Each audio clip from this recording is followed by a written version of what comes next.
Hello, everybody. Welcome to another edition of the GD Report. I am G. And I am D. Good to see you, G-Man. Good to see you, D.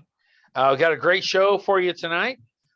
We are coming to you one day after the big primary election in Pennsylvania and North Carolina, where Mr. Trump had a lot of candidates on the ballot, and some said his credibility was on the line.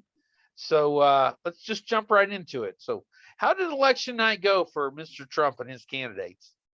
Well, it was a pretty mixed bag. I think if I had one big takeaway, I would say that he definitely still has power in the party, but it's not all encompassing and all. We saw that last week with the Nebraska governor race where he endorsed Herberger and that guy got beat. Mixed bag across the board. In Pennsylvania in particular, the candidate that he endorsed, Doug Mastriano, was for governor. He came off with a big win, a Republican nomination. But I will say this, I don't believe Trump endorsed him until last weekend. Right. So that Mastriano train had already left the station when Trump jumped on it. So it's not like he can claim that, he was way down in the polls, and he has a legitimate claim that J.D. Vance in Ohio, right. Vance was like in third or fourth place and flailing before Trump endorsed him. But so Mastriano won. His Senate candidate on the Republican side, Dr. Mehmet Oz, TV supplement seller, was relocated recently from New Jersey. He is in a tight race that they're still counting, and probably going to go to a recount with David Mccormick, the former defense executive and hedge fund manager. Well, now he was the McCormick. So just a little bit about that race. That kind of pitted the GOP establishment against Trump, right? Because Club for Growth was for McCormick. It did, but McCormick never fully repudiated Trump. He's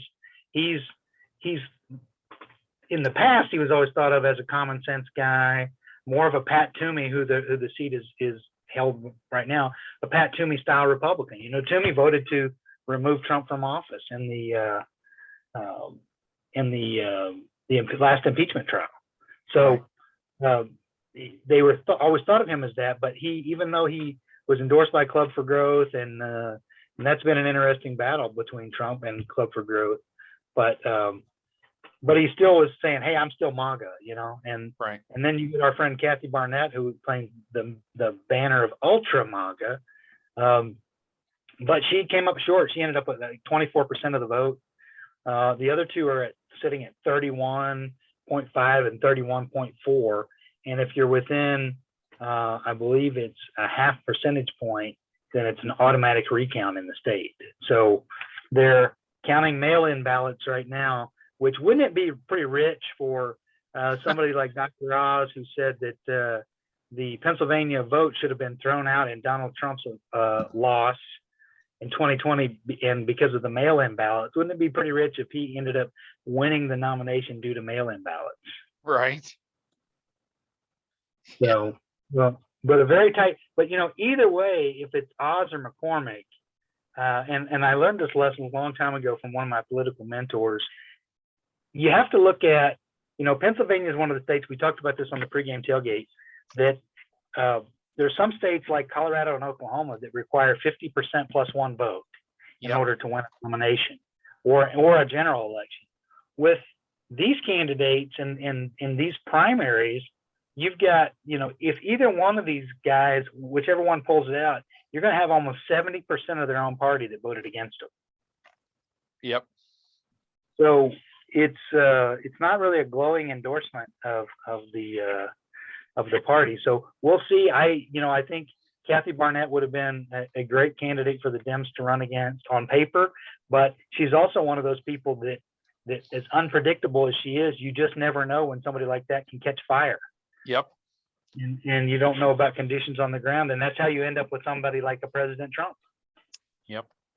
his popularity that takes off. On the Democratic side, Josh Shapiro, the Attorney General, ran unopposed, so it'll be Shapiro against Mastriano for governor, and that'll be an interesting one because Mastriano, besides being the Trump endorsed candidate, was one of the candidates around the country who actually attended January 6th and marched on the Capitol.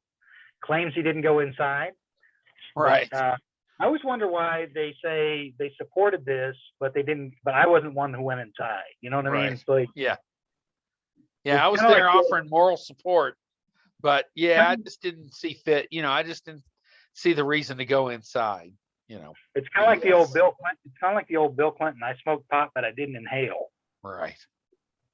That kind of thing. It's like, so in Mastriano also, he's a member of a religious group that I forget, it's like Patrons of Jericho or something, and they did a thing where they were marching around the Capitol like the Israelites did in the Old Testament, and blowing rams horns and asking for the evil spirits to be removed from the Capitol, because it's evil if they don't win. Right. They don't win, it's evil. It's always against It's just God's like will. we're against activist judges unless they're activists on our side. Yeah, and it's like the Bible that I read talks about in the book of Job. Job says that the rain falls on the righteous and the unrighteous alike. Right. And so doesn't pick and choose. So but yeah, so you've got an interesting matchup there that Shapiro was one of the guardrails against Pennsylvania being overturned last time illegally, and Mastriano is one of the people who participated in January 6th and pushed for it to be overturned, and has already said that he'll push through all kinds of reforms. He wants to get rid of. They have no reason absentee voting in Pennsylvania. He wants to get rid of that. He wants to do all the kinds of things that they're doing to suppress the votes in the South. Well, if he gets elected, he'll be able to pick the Secretary of State, right? That's how it works in Pennsylvania. And so he'll pick somebody. And he was also he's a big proponent of the big lie, right? Right. And so he'll be able to pick somebody just like him. At least that's the worry of the establishment. And then they'll be able to do a bunch of things like they're doing in Georgia and Alabama, and absolutely. So you've got that matchup, and then once we know who wins between Dr. Oz and David McCormick, they will face off against John Fetterman, the lieutenant governor and former mayor of Braddock, Pennsylvania, who had a convincing victory, one of the most convincing victories of the night. 54%, I believe, he got in a primary that was billed as being, moderates versus progressives, and it's going to be a clash of the titans with Representative Connor Lamb representing the moderate wing. In fact, your favorite senator Joe Manchin from West Virginia actually endorsed Connor Lamb in the election. Yep. And so early on, though, it became clear that Fetterman was just gonna wipe the floor with those guys. I mean, he ran a tremendous campaign. He was always up big in the polls. He never took his foot off the gas. I mean, he ran one of the, probably one of the best campaigns of the 21st century. He did until he had the health scare last weekend, which we hope he continues to do better. Had a stroke, right? Had a blood clot in his heart and a stroke, and then he's got a pacemaker put in. But appears to be on the mend. But you're absolutely right. I heard Ed Rendell last night talking to the former chairman of the DNC and mayor of Philadelphia and governor of Pennsylvania. He talked about how some of the stuff that Fetterman did. He was such a good. He said that he hadn't seen a retail politician like Fetterman in probably 40 years, able to work the crowd. Fetterman campaigned in every single county in Pennsylvania, even the reddest of the red counties. He went. He said, "I'm not taking any vote for granted." And he also, one of the other things that, and I think this is a good lesson for any candidate, is that Ed Rendell said, if you really want to have votes that show up for you in a May primary, he goes, those votes are seeded in October and November and December of the year before. Yeah. And Fetterman's been out working, campaigning, having events, like I said, being visible. You and I've talked before about his digital campaign is top notch with some of the best ads, some of the best emails. It's all, talking about the importance of that seat to a Democratic majority in the Senate. Anytime there's a big issue that comes up, he always says, "I'll be the 51st vote." Yep. So yeah, he really has embraced that. We need to take real control of the Senate, and I'm going to be the one to help do it. So. And I think another lesson to the Democrats is the fact that Pennsylvania has always been kind of a purple state, and so it's not real red, but not real blue.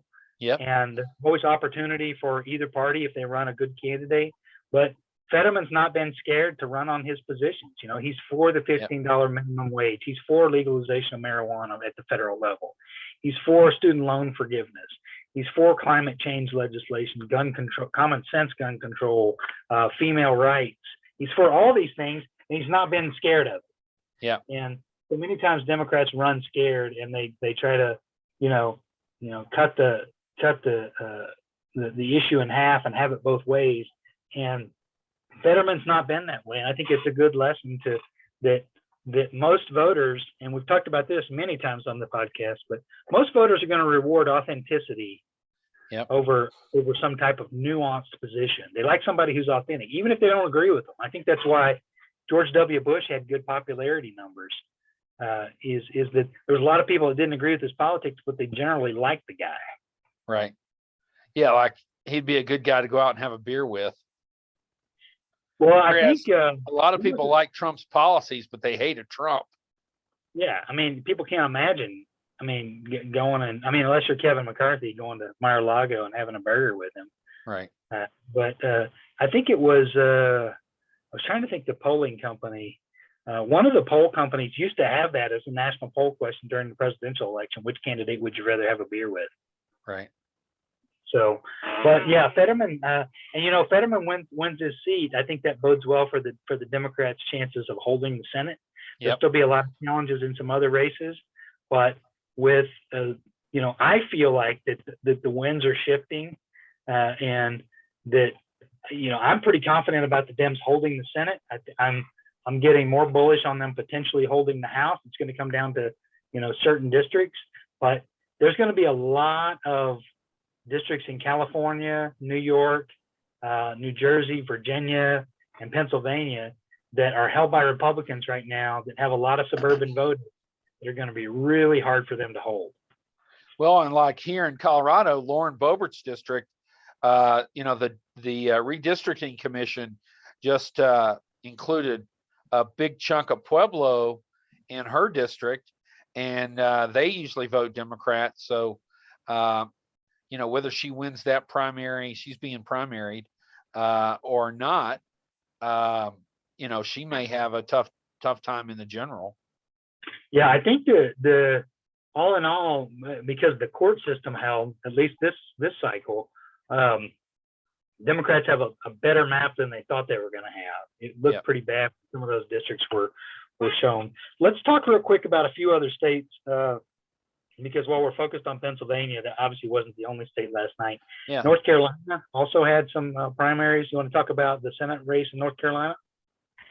I didn't really follow the Senate race too much. I followed the Coffin race. Well, why don't you do that race, and then I'll do the Senate. Yeah. So Madison Coffin, who was Trump's pick, even though he's been very controversial. Trump basically said, go ahead and vote for the guy, even though, he had all kinds of trouble. He got arrested at the airport for trying to carry a gun onto the plane. That was his second time to do that. A lot of videos came out that basically purported to say that he was gay. Every time one came out, he passed it off from one excuse or another.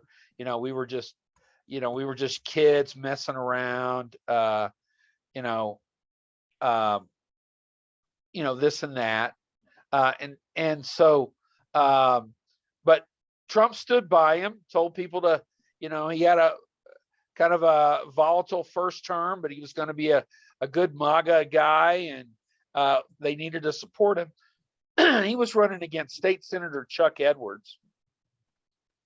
And, the establishment in North Carolina really wanted Edwards to win that race.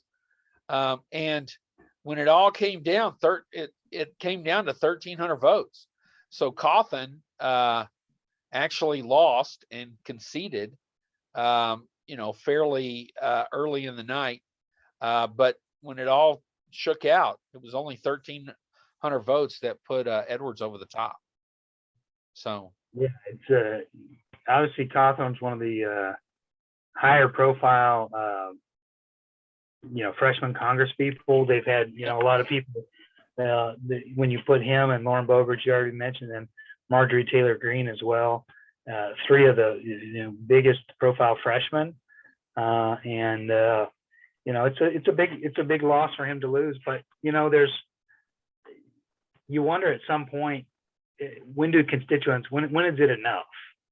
It's like I heard, and there was a debate with there's a primary challenger for Marjorie Taylor Greene in Georgia, that her in a debate this week, the gentleman who was campaigning against her, he said, who's representing this district?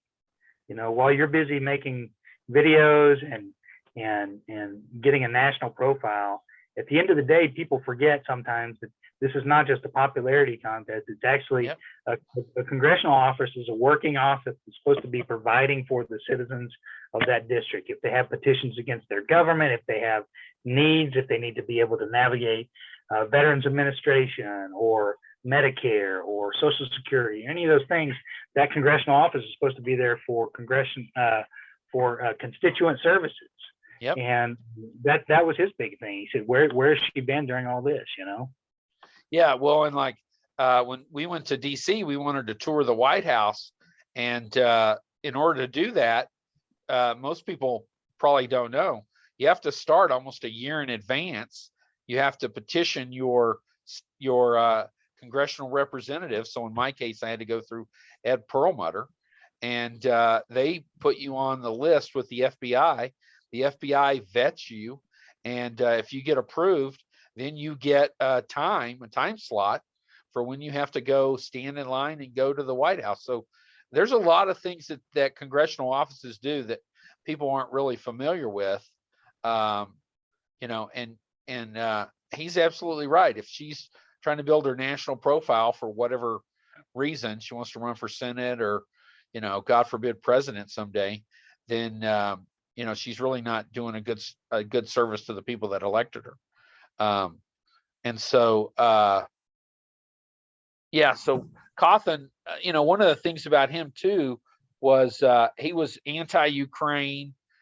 He's a big Putin supporter.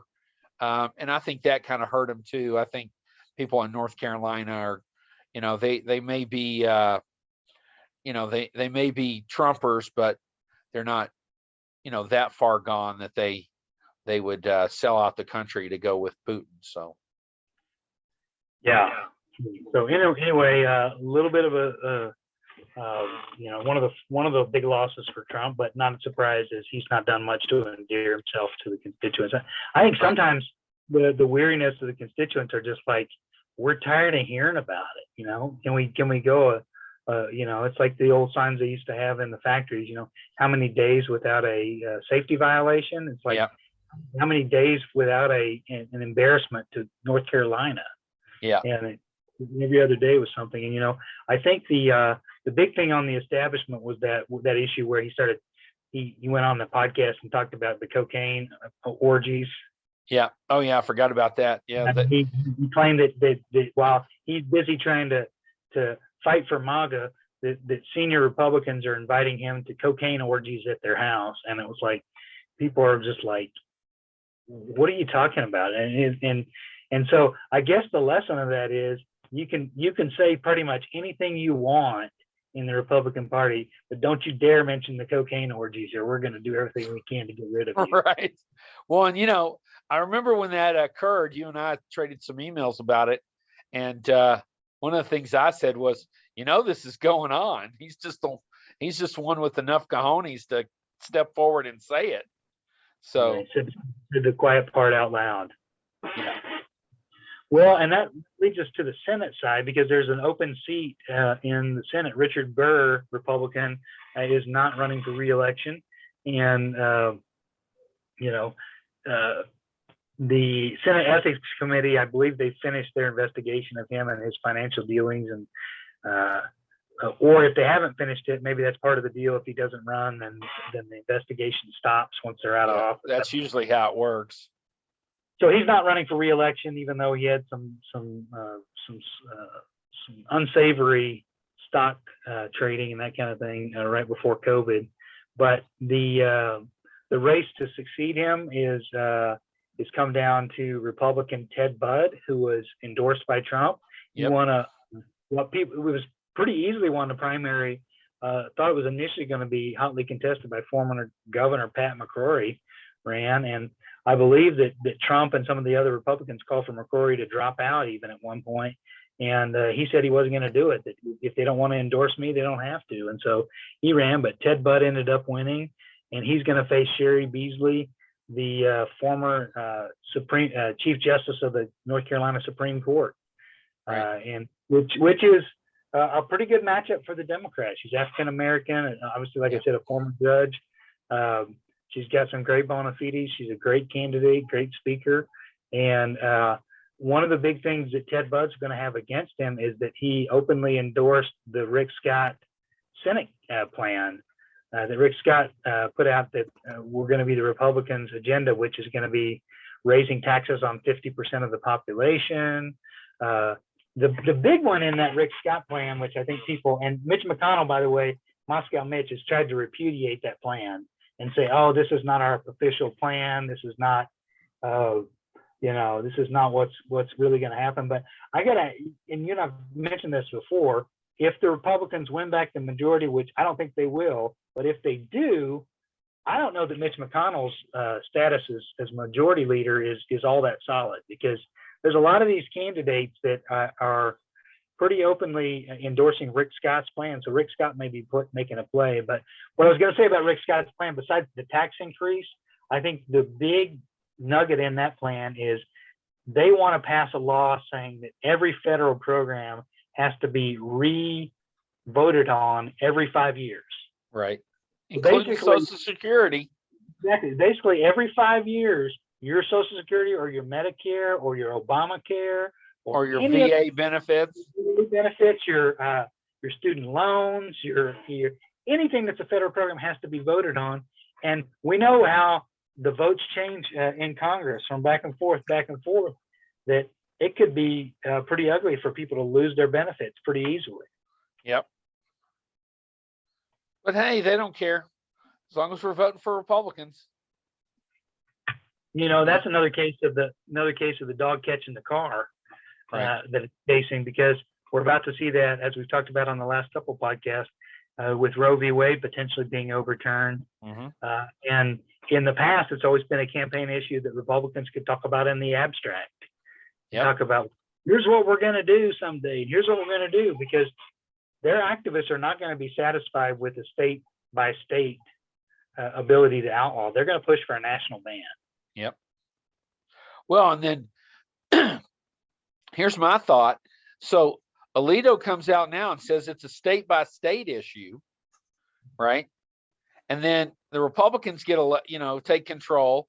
They push a national ban, right? Obviously, Planned Parenthood would sue for that, right? And then where does that leave the Supreme Court? Do they come back and go, oh, now, they pull a Mitch McConnell and say, well, now we've changed our mind. It really isn't a state by state, and this is constitutional, so we're going to uphold this national ban, right? Yeah, and I would fully expect them to do that. Yeah, me too. Fully expect them to just say, it's okay to go state by state for a woman choosing, but for the fetus to have rights, that should be national. Yeah.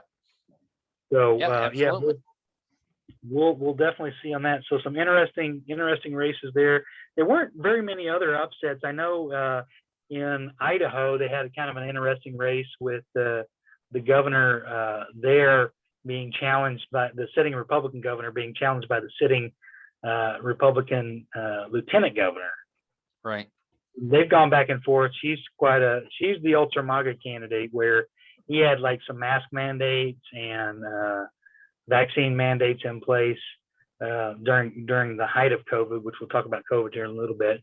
But when he would go out of state, and technically when the governor's out of state, then the lieutenant governor becomes acting governor. Right. He tried to take over and push through overturning his executive orders while he was out of state for like a day or something. So pretty well. We had that happen in Oklahoma one time, where we had a Democratic governor, Brad Henry, and when he was out of state, the Republican lieutenant governor, who was Mary Fallon, later of fame of being known as the most hated governor in the history of Oklahoma. We've got some competition now, though, by our sitting governor. But she tried to work that out with the Republicans in the legislature to try to pass some laws while she was acting governor, and she said she'd sign them. So yeah, it's crazy what people do. It really is. So let's.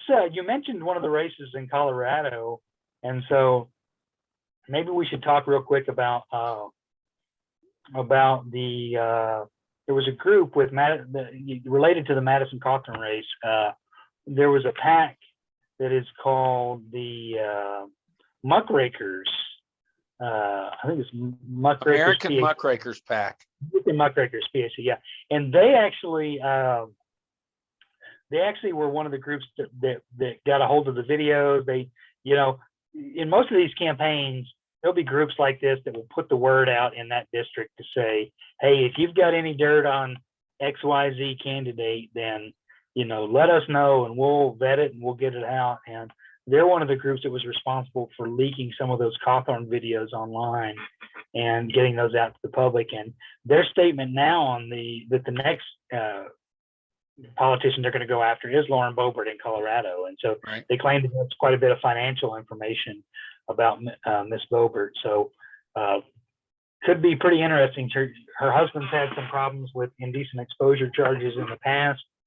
And I know that they've had some domestic disturbances between themselves. I don't think any charges were filed, but they've definitely got some history there. And I mean, when these groups start digging for dirt, you never know what they'll find. Yeah, that's true. Yeah. So that'll be interesting to see how that plays out. And I know that she has a primary challenger. Our primary is June 28th, I believe. And so, that'll be one thing I was going to say is we're actually just getting started in the primary season. So it's going to go through the early part of the summer.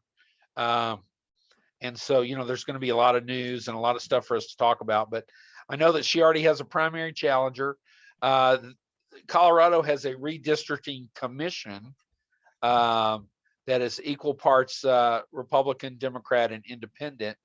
And I know that when the final lines were drawn and accepted, her district got changed a bit to include more of Pueblo, which Pueblo historically has been a Democratic stronghold. So she could be, even if she wins the primary, she could be facing a fairly uphill battle in the general. So we'll have to see how that goes. Yeah, and great point about the primaries. I mean, we obviously got fired up a couple weeks ago with Ohio, and there's a lot of interesting. We've got a couple of seats in Oklahoma that we've got 2 Senate seats up. We've got a sitting senator who's up for re-election, and then we've got a seat where our senior senator retired, and there's I think on that side there's 14 Republicans running in that primary. Oh wow. So it's going to be, and he's got some pretty. Kirk Humphreys? He is not running this time, but I'll tell you, there are some pretty big names running for it. You've got the former Speaker of the House, a member of the Chickasaw tribe. He's also national president of Blacks for Trump is T.W. Shannon. He's running. We've got sitting 2nd District Congressman and Mark Wayne Rambo Mullen, who's of fame, where he's the guy who tried to go to Afghanistan on his own and tried to go through like Turkmenistan and a few of those countries, and claimed that the Biden administration was trying to get him killed because they wouldn't support him going in and wouldn't, was trying to give away his location. And I think what they were trying to do is they were trying to find out where he was so they could help him get out. Right. He's going to go rescue families on his own that he had connections with. And then there's, I was trying to think, there's a couple of other ones. This is a blast from the past. Former EPA administrator of the Trump administration and Oklahoma Attorney General Scott Pruitt. Oh, wow. Yeah, who's really one of the worst when it comes to the environment. Yep. But with that big of a field, you just don't know. You don't know how it's going to break down. And so we're bracing for the next month and a half for the airwaves to be full of something. Well, the TV stations are going to love that. Make their budget. So. All right. So anyway, we'll keep an eye on that American Muckrakers pack, because some of this stuff. It's funny how funny may not be the right word. Maybe ironic how the Citizens United opened up all the dark money rules for these packs, and some folks on the right don't really like it when it gets used against them. Yeah. Hey, you wanted these rules. There they are. That's exactly right. One thing I wanted to mention before we move on is one of my least favorite senators from my home state of Texas, Ted Cancun Cruz. There's a group trying to get him disbarred for his involvement in lawsuits to overturn the election, which they say are frivolous lawsuits.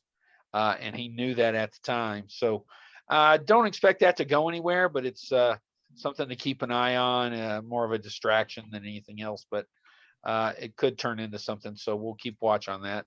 Well, and he did just, Senator Cancun Cruz did just win a case before the Supreme Court too. Yep. I don't know if you're aware of that, but he sued to allow campaigns to use campaign funds, campaign contributions, to reimburse candidates for personal loans to their campaign. Right. So the Roberts Court ruled in favor of this. I think it was 6-3. So all the conservative justices voted for it. And Elena Kagan wrote the dissent and talked about how this is ripe for corruption and ripe for corruption.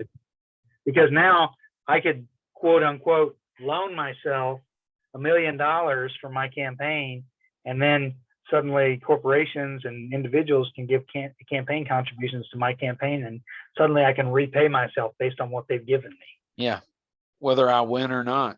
So, well, I mean, all sorts of shenanigans go on. A few years back, there was a big exodus from Congress. This has got to be 35, 40 years ago.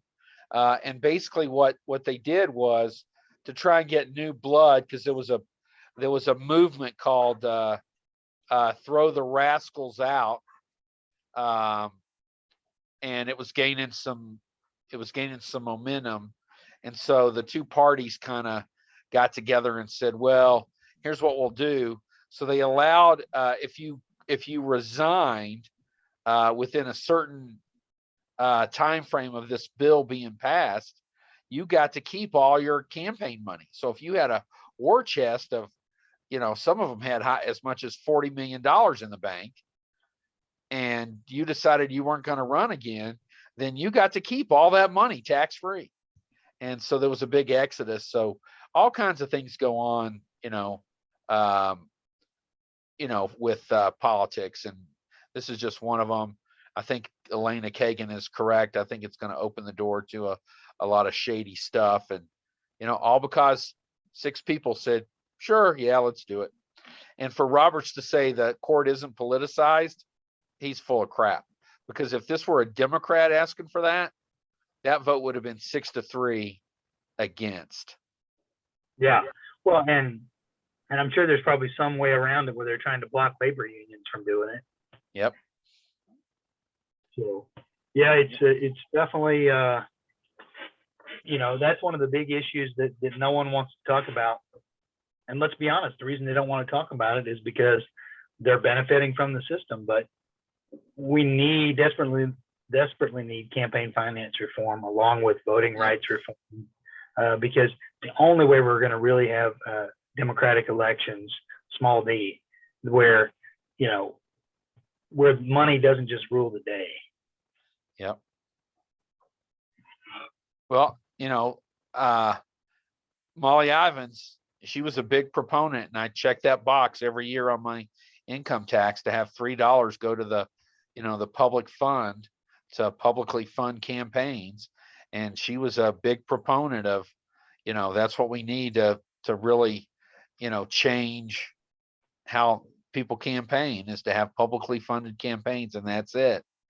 And until we get that, I think we're just going to get more of what we're seeing right now. So yeah, totally. I think that's one of the reforms we need. We need publicly funded campaigns, and then we need to take a page out of the French and the British systems where the election's like 4 weeks. Yeah.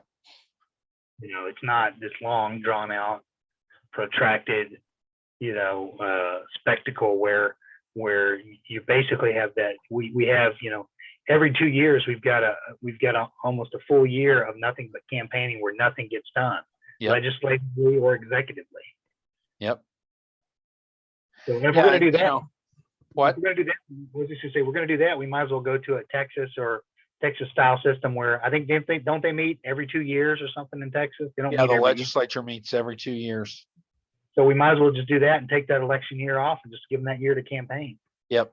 Colorado is every year. The legislature meets every year. Yeah. So that brings us to our last topic, and I don't want to spend a whole lot of time on it, but I did want to point out that COVID is starting to creep back up. It's in the news. There's a lot of new cases. If you haven't gotten the shot, get the shot.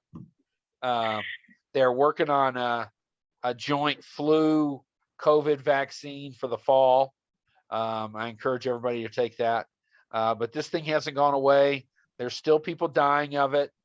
It's still, out there, and it still needs to be taken seriously. So if you haven't gotten vaccinated and you don't want to get vaccinated, then make sure you wear your mask.